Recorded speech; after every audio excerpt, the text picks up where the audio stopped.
नमस्कार, आप देख रहे हैं न्यूज वन इंडिया। मैं हूं आपके साथ सृष्टि पांडे। लखनऊ से खबर है, जहां वन नेशन वन कार्ड के तहत में लाभार्थियों को मिलना शुरू हुआ राशन। सीएम योगी आदित्यनाथ के निर्देश पर पोर्टेबिलिटी के तहत में राशन वितरण का आगाज किया गया है। लॉकडाउन में दूसरे राज्यों में भी वन नेशन वन कार्ड के तहत में राशन मिला।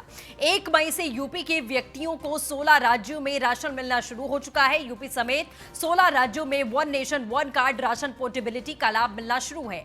अब तक आपको बता दें, कई हजार लाभार्थियों को जनपदीय और अंतर जनपदीय पोर्टेबिलिटी का लाभ मिला है। महाराष्ट्र के 2 लाभार्थियों ने पोर्टेबिलिटी के तहत में यूपी में राशन प्राप्त किया है।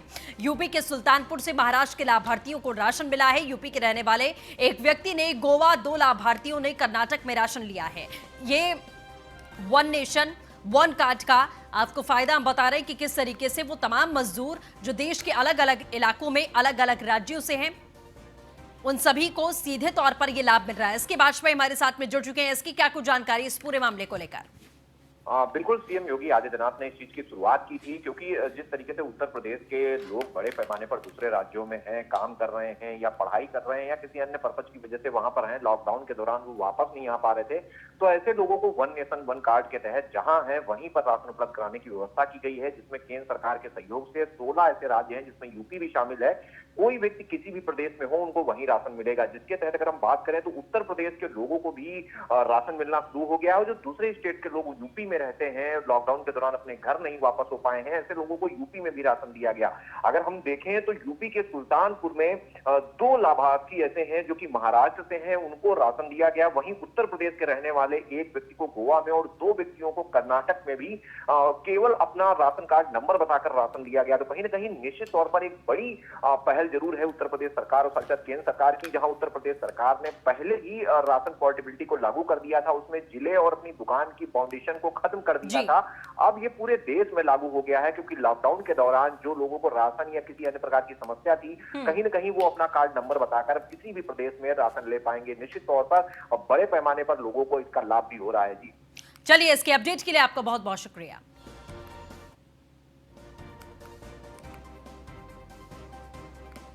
तो सीएम योगी आदित्यनाथ के निर्देश पर पोर्टेबिलिटी के तहत में राशन वितरण का कार्य शुरू किया गया है। लॉकडाउन में दूसरे राज्यों में भी वन नेशन वन कार्ड के तहत में राशन मिला है। 1 मई से यूपी के व्यक्ति को 16 राज्यों में राशन मिलना शुरू हो चुका है।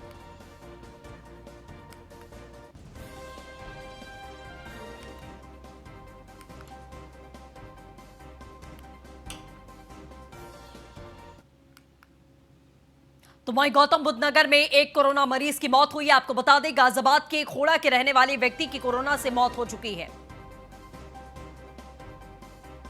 2 दिन पहले ही नोएडा के एक निजी हॉस्पिटल में एडमिट किया गया था। नोएडा के सेक्टर 137 में एक हॉस्पिटल में मौत हुई है। फिलहाल गाजियाबाद जिला प्रशासन को इस बात की सूचना दे दी गई है। संपर्क में आने वाले लोगों को क्वारंटाइन किया जाएगा।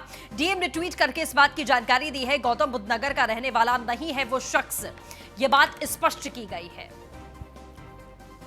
तो ये बड़ी खबर आपको बता दें, संपर्क में आने वाले लोगों को सीधे तौर पर क्वारंटाइन करने का आदेश जारी किया गया है। डीएम ने ये खुद ट्वीट करके बताया है कि वो व्यक्ति गौतम बुद्ध नगर का बेसिकली रहने वाला नहीं था। गाजियाबाद के खोड़ा के रहने वाले व्यक्ति की यहां पर मौत हुई है। ललित पंडित अपडेट के साथ जुड़ चुके हैं। ललित, क्या है पूरा मामला? कहां के व्यक्ति था, कब से बीमार था, कैसे मौत हुई है, सब कुछ विस्तार से बताइए। जी बिल्कुल, ये गाजियाबाद के खोड़ा का निवासी एक व्यक्ति था जो कि कोरोना से, जिसकी अभी जो सैंपल रिपोर्ट जो उसकी सामने आई है उसमें क्लियर हुआ है कि ये कोरोना से संक्रमित था। और अभी 2 दिन पहले ही नोएडा के निजी अस्पताल जो कि सेक्टर 137 में स्थित है उसमें उसको भर्ती किया गया था। अभी फिलहाल जो जिला प्रशासन की तरफ से, नोएडा जिला प्रशासन की तरफ से गाजियाबाद जिला प्रशासन को इसकी सूचना दे दी गई है। साथ में जो इसके संपर्क में जितने भी लोग आए थे, जो पहले इसके संपर्क में थे और जो हॉस्पिटल में जो इसके साथ में जो तीमारदार मौजूद है, उन सभी को क्वारंटाइन किया जा रहा है। साथ में हॉस्पिटल का जो पूरा फ्लोर है उसको सील कर दिया गया है और साथ में हॉस्पिटल में भी पूरी तरह से यहाँ पे सैनिटाइजेशन की कार्रवाई की जा रही है। जी चलिए ललित, अपडेट के लिए बहुत बहुत शुक्रिया।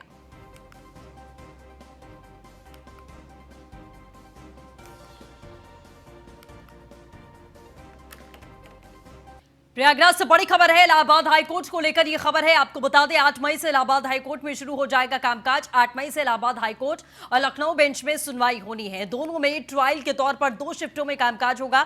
सुबह 10:30 बजे से 12:30 और दोपहर 1:30 बजे से 3:30 बजे तक के लिए कार्य किया जाएगा। लॉकडाउन के चलते इलाहाबाद हाईकोर्ट में 18 मार्च से सब कुछ बंद है।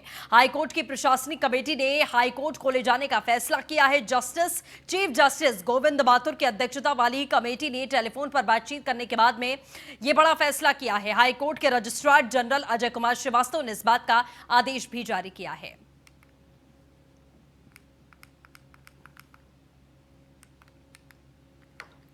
जी हां, तो ये बड़ी खबर आपको इलाहाबाद हाईकोर्ट से जुड़ी हुई है। हम लगातार बता दें, हाईकोर्ट के रजिस्ट्रार जनरल अजय कुमार श्रीवास्तव ने इस बात का आदेश जारी किया है। इलाहाबाद हाईकोर्ट को लेकर आज एक बड़ी खबर सामने आ चुकी है। प्रयागराज से 8 मई से इलाहाबाद हाईकोर्ट में कामकाज शुरू कर दिया जाएगा। ट्रायल के तौर पर सबसे पहले कामकाज शुरू किया जाएगा। 8 मई से इलाहाबाद हाईकोर्ट और लखनऊ बेंच में सुनवाई होगी। दोनों में ट्रायल के तौर पर 2 शिफ्टों में कामकाज किया जाएगा।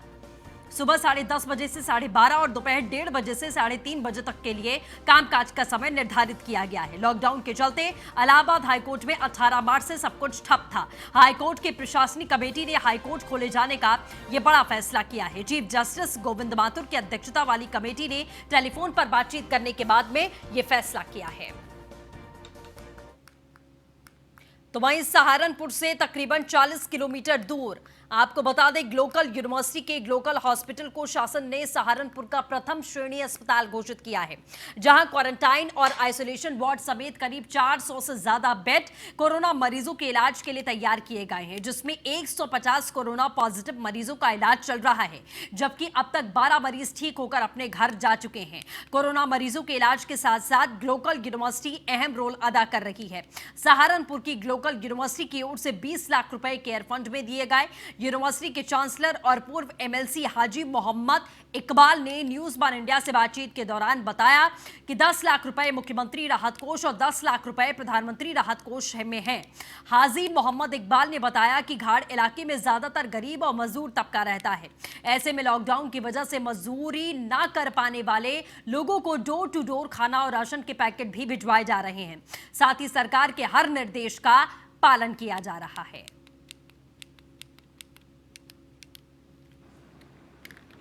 पीएम केयर फंड में 10 लाख रुपए और सीएम केयर फंड में 10 लाख रुपए, इसके साथ साथ कोविड-19 जो हमारा मेडिकल कॉलेज है, उसका जो हॉस्पिटल है 700 बेड का, उसको राज्य सरकार ने उसके लिए निर्धारित किया है और आज इसमें लगभग 150 के करीब पेशेंट हैं और हमारा जो मेडिकल का पूरा स्टाफ है वो पूरा सपोर्ट कर रहा है। पूरी यूनिवर्सिटी का स्टाफ, जो सरकारी भी कुछ डॉक्टर आए हुए हैं, उनको हमारा जो हॉस्टल है उसमें भी उनको रुकवाया है और जो भी सपोर्ट है वो लोग कर रहे हैं हमारे स्टाफ। इसके साथ साथ रात 12 बजे के बाद देर रात 12 जो पेशेंट हैं जो यहाँ से ठीक हुए हैं उनको भी यहाँ से रिलीज़ किया गया है, जो बहुत खुश होकर गए हैं। इसके साथ साथ एक पेशेंट आज भी ठीक हुआ है और ग्लोकल यूनिवर्सिटी की तरफ से उनको सम्मानित भी किया गया है और इसके साथ साथ जो भी टीम 14 दिन रहती है यहाँ पर, उनको सबको ग्लोकल यूनिवर्सिटी की तरफ से उनका भी पूरा सम्मान किया जा रहा है। खबर लखनऊ से, जहां पर डिप्टी सीएम केशव प्रसाद मौर्य ने यूपी आरएनएन के कार्यों का फीडबैक लिया है। 2 शिफ्टों में साइटों पर काम करवाया जाए। केशव प्रसाद मौर्य ने कहा, साइट पर कोई भी नशे में ना रहे, मजदूरों की समय समय पर थर्मल स्कैनिंग की जाए, साइट पर सैनिटाइजर का और बाकी सुरक्षा व्यवस्थाओं का ख्याल किया जाए। कोरोना से बचाव के लिए साइट पर पोस्टर लगाकर जागरूकता फैलाई जाए। पीडब्ल्यूडी मुख्यालय से डिप्टी सीएम केशव प्रसाद मौर्य ने वीडियो कॉन्फ्रेंसिंग की है।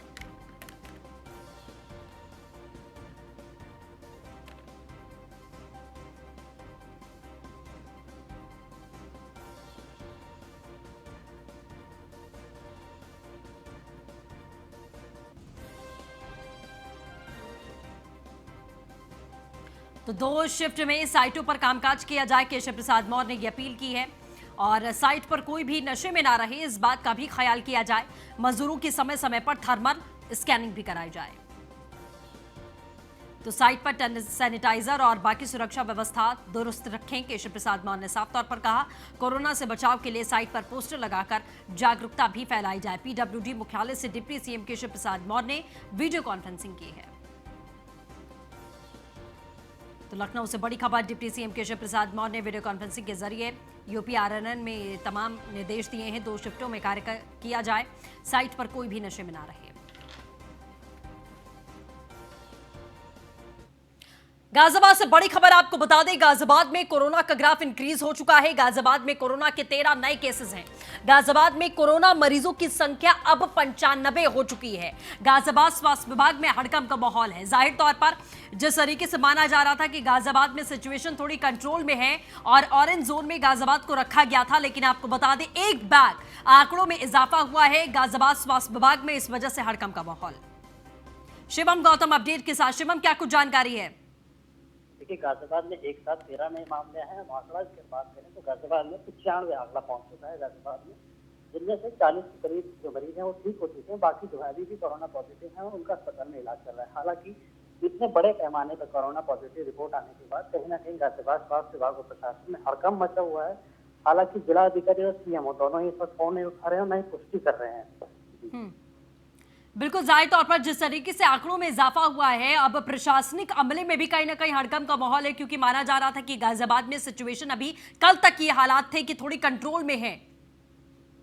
देखिए, अगर बात गाजियाबाद करें तो गाजियाबाद ऑरेंज जोन में था। हालांकि इस वक्त जो लगातार आंकड़े बढ़ते जा रहे हैं वो रेड जोन की तरफ गाजियाबाद पहुंच चुका है। और गाजियाबाद में अगर आज की बात करें, ऑरेंज जोन में जो छूट मिलनी थी, चाहे वो शराब के ठेके हों, चाहे वो कंस्ट्रक्शन हो, चाहे वो औद्योगिक इकाइयां शुरू होनी थी, पर गाजियाबाद जिलाधिकारी ने गाजियाबाद में कोरोना के बढ़ते हुए केसेस को देखते हुए ना तो यहाँ शराब की दुकानें खोलने की अनुमति दी गई, ना ही औद्योगिक इकाई की। उनका साफ तौर से कहना था पहले हम एक रणनीति बनाएंगे, उसके तहत ही खोलेंगे। तो अब कहीं ना कहीं लगता है कि गाजियाबाद एक बार फिर रेड जोन में जाएगा और गाजियाबाद वासियों को जो ये छूट मिलनी थी वो नहीं मिल पाएगी। बिल्कुल, जाहिर तौर पर। चलिए शिवम, आप नजर बना रखिएगा, हम अपडेट लेते रहेंगे। फिलहाल के लिए बहुत बहुत शुक्रिया। तो हालांकि अभी तक आपको अपडेट दे दें कि गाजियाबाद में किसी प्रकार की कोई छूट लागू नहीं की गई है। हालांकि गाजियाबाद को ऑरेंज जोन में रखा गया था, लेकिन केसेस जिस तरीके से इंक्रीज हो रहे हैं दिन प्रतिदिन, उससे यही माना जा रहा है कि गाजियाबाद अब रेड जोन की तरफ फिर से अग्रसर दिखाई दे रहा है।